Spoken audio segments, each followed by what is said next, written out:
34 yaşlı doğmamış pasiyentimiz ağrılı və gur uşaqlıq qanaxması ilə müşahidə edilən menstrual sikl şikayətləri ilə bizə müraciət etmişdir. Ultrasəs müayinəsində uşaqlığın submukoz mioması aşkarlandı.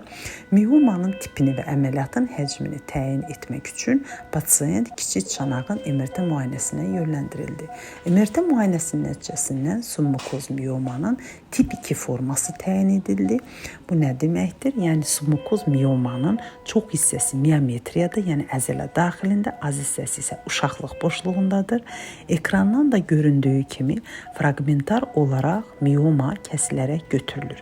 Miomanın əzələ içərisində olan hissəsinin uşaqlıq boşluğuna təzyiq altında doğulmasını təmin etmək üçün əməliyyat zamanı pasiyentə vena daxili oksitotsin yeridildi və uşaqlıq boşluğuna doğulan hissə isə ekrandan da göründüyü kimi kapsulasına qədər fragmentar olaraq kəsilərək götürülür. Əməliyyatdan sonra pasiyentdə heç bir qanaxma müşahidə edilmədi. Götürdüyümüz material isə histoloji müayinəyə göndərildi. Histoloji müayinə nəticəsindən sonra pasiyentə müvafiq müalicə təyin ediləcək. Belə, diqqətinizə görə sağ olun.